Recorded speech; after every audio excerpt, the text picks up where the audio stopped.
This box from TEC Bike Parts contains a product which I believe every Interceptor and Continental owner must fit.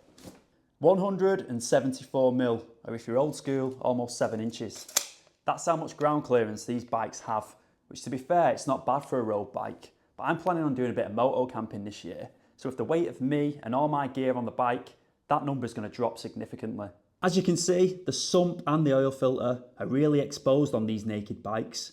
Even if you're not planning on moto camping this year, this upgrade's still essential because it's going to protect the most valuable part of your machine, the engine.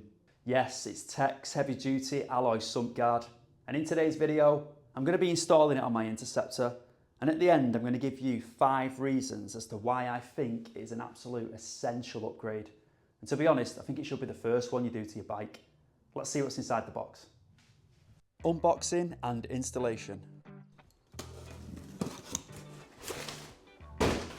In the box you will find 2 separate bags, I'll open them up for you in just a second, a parts catalogue and most importantly some really cool stickers.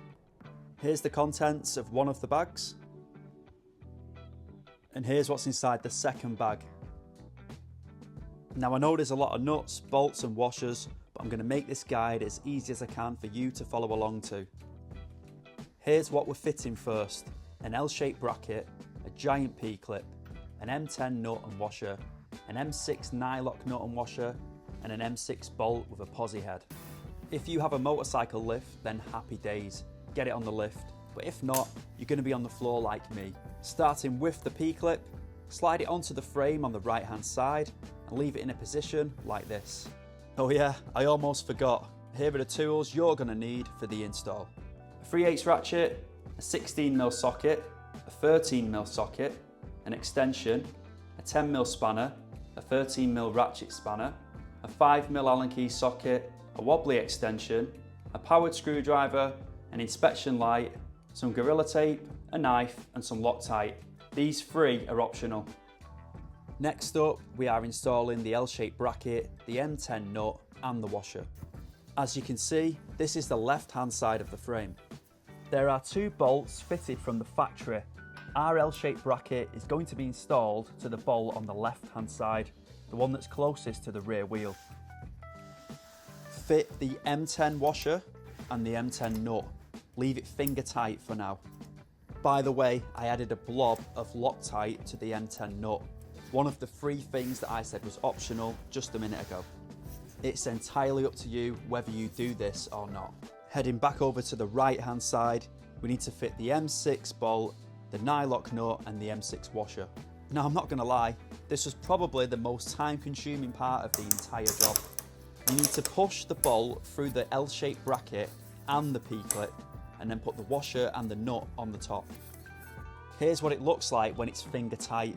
Yes, it's touching the exhaust now, but when I tighten it up in just a second, it won't be.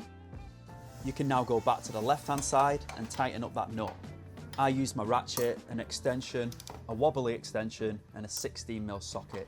But if you've just got a 16mm spanner, you can use that. And finally, the bolt for the P-clip can now be tightened up. It's a posi 2 head. I'm using my cordless, but if you've not got one, don't worry.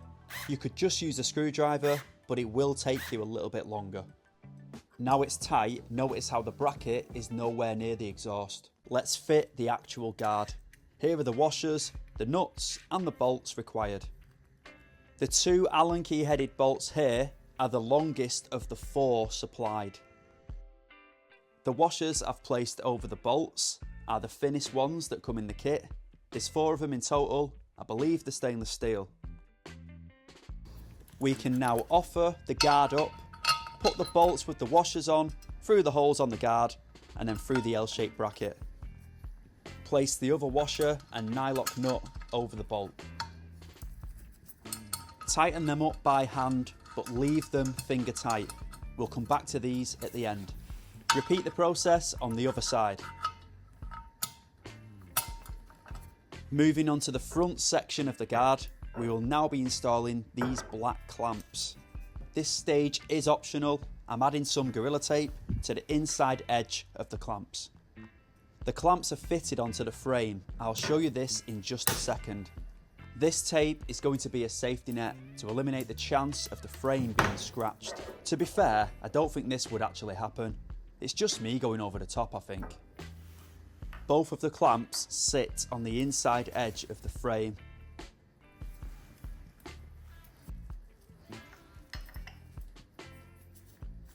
Just loosely place them in position.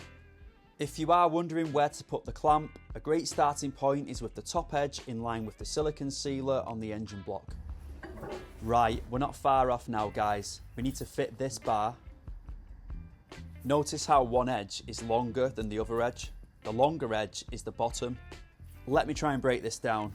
Flip the bar round, and with the two longest M8 bolts that you have left, fit them with the standard washers into the inner holes on the bar. Fit the two spacers over the bolts.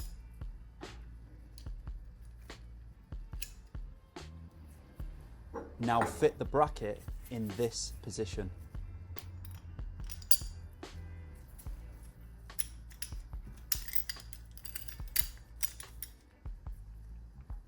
And last but not least, the two serrated flanged nuts. Don't put any washers on these.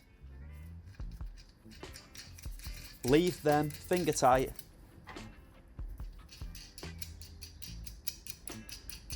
You should be left with something that looks like this. Let's get it on the bike. We need to use the two remaining M8 bolts with some washers. Offer the bracket up, fit the bolts through it and into the clamps that are attached to the frame.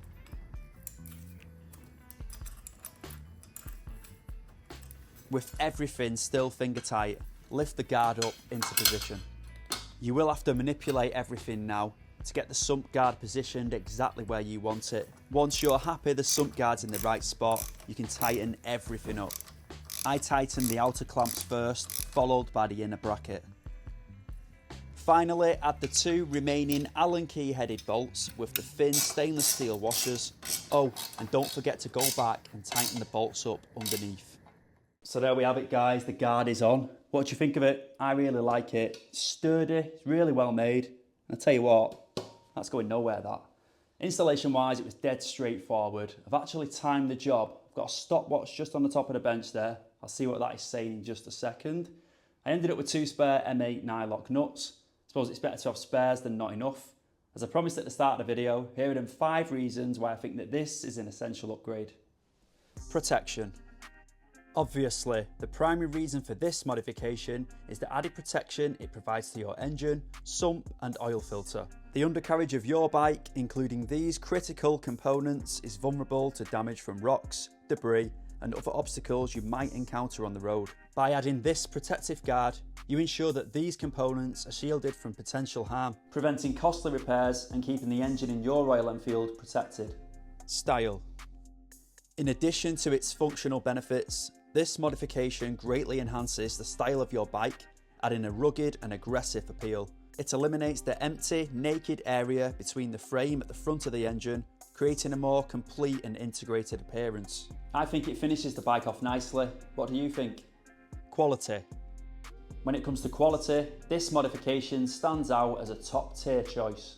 The engineering is impressive, with the CNC finish being absolutely immaculate, showing the attention to detail and precision that went into its design. The use of high quality materials ensures that it's built to last. Unlike steel, which is prone to corrosion over time, this sump guard is made from durable aluminium, or aluminum if you're from the States.